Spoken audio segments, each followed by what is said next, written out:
என்ன செட்டா இது வேர்ல்டு கப் ஃபார்மை எடுத்துன்னு வந்து கண்டினியூ பண்ணுவேன்னு பார்த்தா இப்படி பண்ணிட்டியே அப்படின்ற மாதிரி சஞ்சு சாம்சனை பார்த்து கேட்க தான் தோணுது. என்ன பண்றது, அவருடைய ஐபிஎலோட ட்ராக் ரெக்கார்டு ஒரு பெரிய சம்பவத்தை சொல்லியிருக்குது.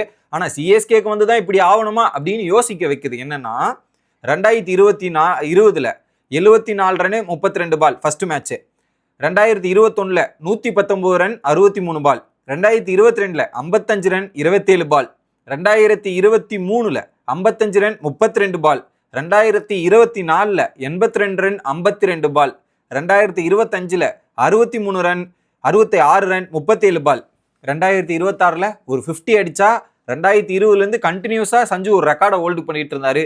சிஎஸ்கேக்கு வந்து அந்த ரெக்கார்டு பிரேக் ஆகணும்னு சஞ்சு தலையில் எழுதி வச்சிருந்தா என்ன பண்றது, அது சிஎஸ்கேக்கும் ரொம்ப இதுவாயிருச்சு.